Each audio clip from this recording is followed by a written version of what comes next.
मुंबई महापालिकेचा भोंगळ कारभार पहिल्याच पावसात चव्हाट्यावर आला। रस्त्यावर पाणी साचलं होतं, मुंबईची तुंबई झाली होती। महापालिकेने केलेले दावे पहिल्याच पाण्यात वाहून गेले। दरम्यान आज पहिल्याच दिवशी या कारभाराचा फटका अनेक मुंबईकरांना बसला। खड्ड्याचा अंदाज न आल्यानं एक व्यक्ती पाण्यात पडला। माटुंग्यामध्ये महापौर ऋतू तावडे पाहणी करत असताना त्यांच्यासमोरच पालिकेचा अधिकारी एका उघड्या मॅनहोलमध्ये पडला। मुंबईतल्या पाहणीनंतर मॅनहोलच्या तक्रारींबाबत महापौर ऋतू तावडेंनी प्रतिक्रिया दिली। कोणत्याही मॅनहोलच्या ठिकाणी जर जाळी नसेल आणि जर काही अपघाताची घटना घडली तर त्यावेळी अधिकारी किंवा अभियंत्याला जबाबदार ठरणार असल्याचं महापौर तावडेंनी म्हटलं। पाणी साचल्यानंतर खालची जाळी दिसत नाही किंवा मॅन्युअलची झाकणं ती लोकांना दिसत नाही, त्याच्याकडे मी अतिशय जातीने लक्ष देते। आणि मी माझ्या माध्यमातून, मीडियाच्या माध्यमातून एवढं पण सांगते की ज्या ठिकाणी अशा पद्धतीची जाळी नसेल आणि जर एखाद्या मनुष्य कोणालाही तिथे घातपात झाला तर त्या ठिकाणी त्या अभियंत्याची जबाबदारी निश्चित करून मी त्याच्यावर कारवाई करणार। पहिल्याच पावसात मुंबईची तुंबई झाल्यानंतर विरोधकांनी टीकास्त्र सोडलं। मुंबईमधल्या नाल्यांमधील गाळ अजूनही काढलेला नाही, त्यामुळे मुंबई महापालिकेतील सत्ताधारी यांची पोलखोल होत असली अशी टीका महापालिकेच्या विरोधी पक्षनेत्या किशोरी पेडणेकरांनी केली। त्यावर ऋतू तावडेंनी हे उत्तर दिलं। केलेल्या उपाययोजनाला कुठेही आम्हाला क्रेडिट दिलं नाही आणि नकोच। आम्ही मुंबईकरांसाठी केलं होतं, केलं आहे, करत राहू। पण आज मात्र गेल्या 1 महिना आधी लढाईच्या आधीच तलवारी मॅन केल्या होत्या भारतीय जनता पार्टी आणि गुटनी। तो गाळ काढला नाही, तो काढला होता नक्की। आपण ते बघतो ना, अरे इनको कहना क्या है। मलिष्काने गाणं काढलं होतं, पेडणेकर ताई विसरल्या असतील। या 25 वर्षामध्ये काय मुंबईची त्यांनी तुंबई केली आहे। आज तुम्ही बघताय आपण पॉटहोल्सचे 50 कोटीपर्यंत फक्त टेंडर काढलेले आहे। अर्ध्यापेक्षा आपण निम्म्यावरती आलेलो आहेत। हेच आपल्या कामाचं हे आहे। त्या ठिकाणी पेडणेकर ताईंना सांगा, घरात बसून प्रेस कॉन्फरन्स घेऊ नका, फील्डवर उतरा आणि काम करा। दरम्यान या सगळ्या प्रकारावर ठाकरेंच्या शिवसेनेच्या आमदारांनी मुंबई महापालिकेतील सत्ताधाऱ्यांवर हल्लाबोल केला।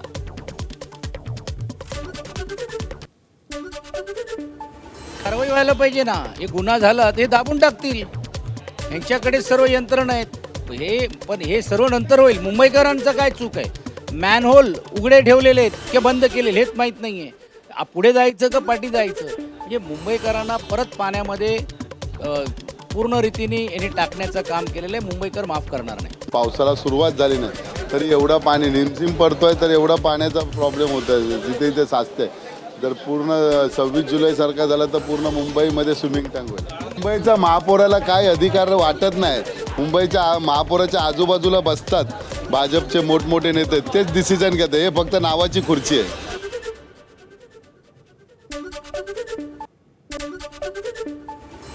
मुंबईत एकीकडे पालिकेचा अधिकारी खड्ड्यात पडल्याचं समोर आलं, हे दुर्दैवी असून संबंधितांवर कारवाईचा इशारा मुंबई महानगरपालिका सभागृह नेते गणेश खणकर यांनी दिला। तर दुसरीकडे आज त्यांनी दहिसरमध्ये नालेसफाईच्या कामाची पाहणी केली। यावेळी दहिसरमध्ये चांगलीच नालेसफाई केल्याचंही त्यांनी म्हटलं। काहींना एसीमध्ये बसून फक्त टीका करण्याची सवय असते, मात्र आम्ही प्रत्यक्षात जमिनीवर उतरून काम करतो, असा टोला खणकरांनी लगावला। विषय गंभीर आहे। महापौर पाणी करत असताना मॅनहोल ओपन होते। मी सकाळी बातम्यांमध्ये बघितलं, पाण्याचा निचरा होण्यासाठी आपण जे दरवर्षी मॅनहोल ओपन करतो त्या पद्धतीनं कदाचित ते केली असतील। ज्या कोणाकडनं हे मॅनहोल उघडं ठेवण्याची चूक झाली असेल, त्याला जाळ्या किंवा त्याला बॅरिकेड्स लावले नसतील, निश्चितच चौकशी होईल, त्याच्यावरती कारवाई होईल। भिवंडी शहरातील नालेसफाईचा प्रश्न पुन्हा एकदा चर्चेत आला।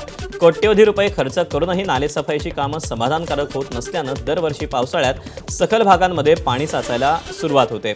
दरम्यान शहरातील वंजारपाटी नाका परिसरात आमपाडामध्ये नाल्यातील एक व्हिडिओ समाज माध्यमांवर व्हायरल झाला। या नाल्यात मोठ्या प्रमाणात गाळ आणि कचरा साचलेला असताना तो बाहेर काढण्याऐवजी सफाई कामगारांकडून पुढे ढकलला जात असल्याचं व्हिडिओत दिसतंय।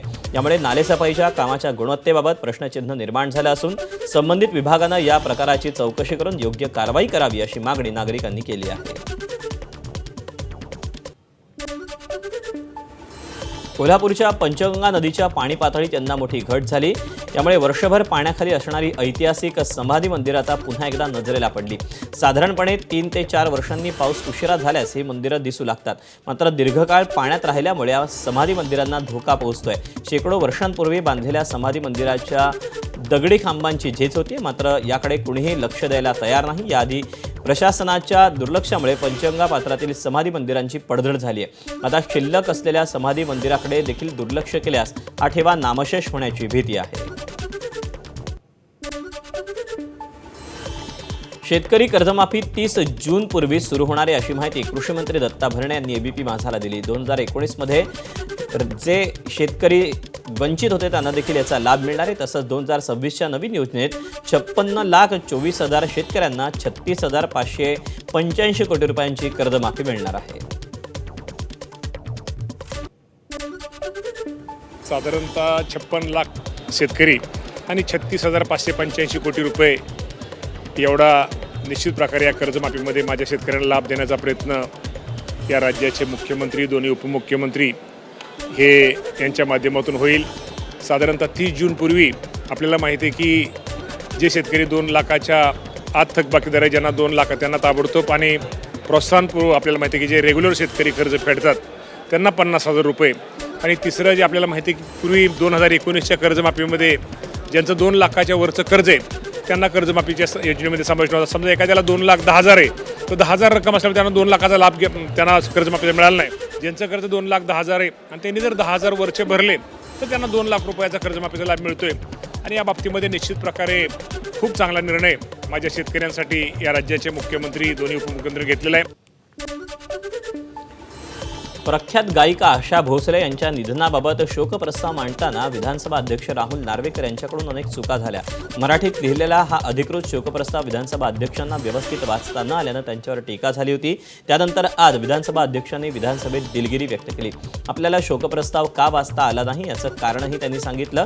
माझ्यासमोर आलेल्या शोकप्रस्तावाची प्रिंट अत्यंत अस्पष्ट होती आणि त्याचा फॉन्टही खूप लहान होता. त्यामुळे वाचताना आपल्याकडून नकळत चूक झाली. याबाबत आपण दिलगिरी व्यक्त करतो असं नार्वेकर म्हणाले.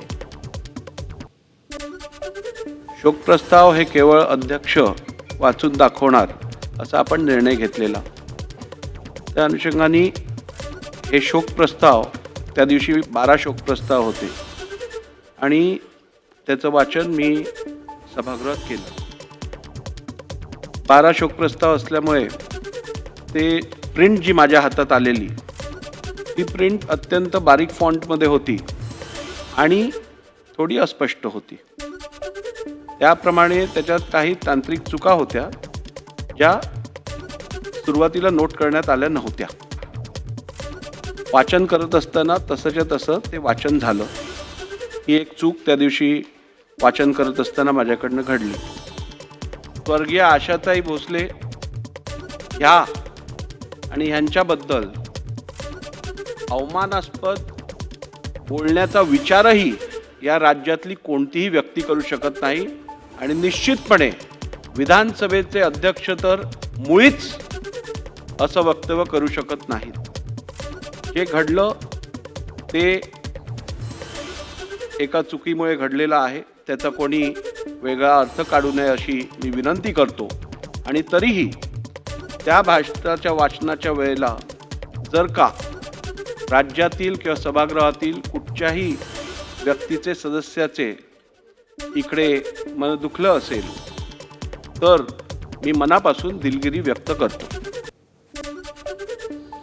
राहुल नार्वेकरांच्या कालच्या भाषणातील चुकांवर ठाकरेंच्या शिवसेनेचे खासदार संजय राऊतांनी जोरदार हल्लाबोल केला. पाहूया.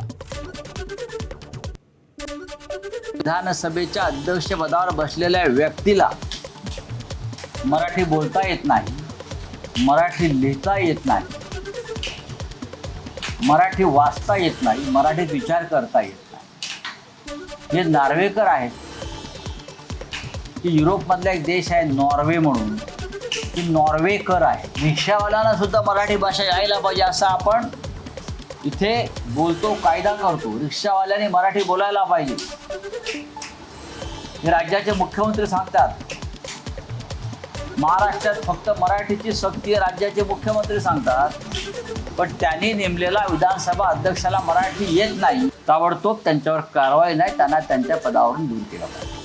हा मराठीचा अपमान, हा छत्रपती शिवाजी महाराजांच्या भाषेचा अपमान. विधानसभा अध्यक्ष राहुल नार्वेकर यांच्या विरोधात सोलापूर महाराष्ट्र नवनिर्माण सेना आक्रमक झाली. आशा भोसले यांच्या निधनाचा शोकप्रस्ताव मांडताना नार्वेकर यांनी मराठीत केलेल्या चुकांचा मनसेनं निषेध केला.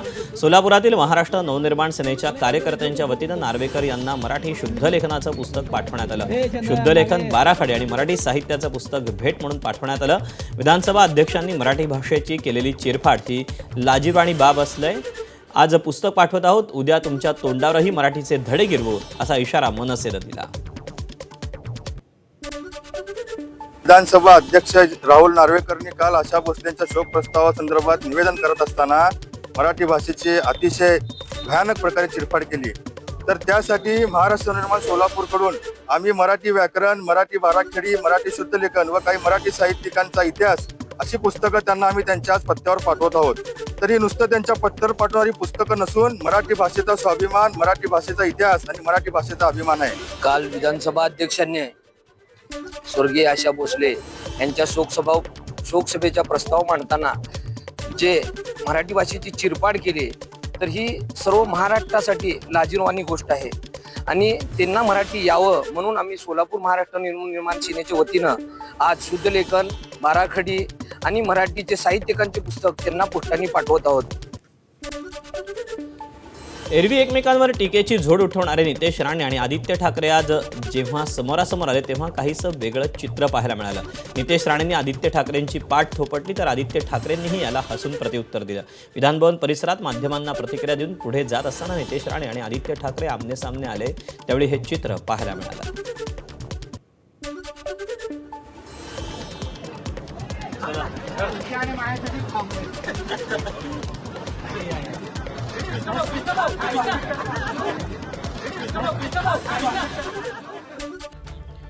दोन दिवसात केंद्रीय मंत्रिमंडळाचा विस्तार होण्याची शक्यता आहे. पंतप्रधान नरेंद्र मोदींनी काल राष्ट्रपतींची भेट घेतल्यानंतर या चर्चांना उधाण आलंय. मोदी 27 तारखेला सेशेल्स दौऱ्यावर जाण्यापूर्वी विस्तार होऊ शकतो. मंत्रिमंडळ विस्तारासोबतच भाजपमध्ये संघटनात्मक बदलही होणार आहेत. राजनाथ सिंग यांनी नुकतीच सरसंघचालकांसोबत चर्चा केली होती. काही मंत्र्यांना संघटनात्मक कामाची जबाबदारी दिली जाणार असल्याची माहिती सूत्रांनी दिली. तर केंद्रीय मंत्री हर्ष मल्होत्रा यांच्याकडे दिल्ली प्रदेशाध्यक्षपदाची जबाबदारी सोपवली जाणार आहे. तर केंद्रीय राज्यमंत्री जॉर्ज कुरियन यांनी कालच आपल्या पदाचा राजीनामा दिला.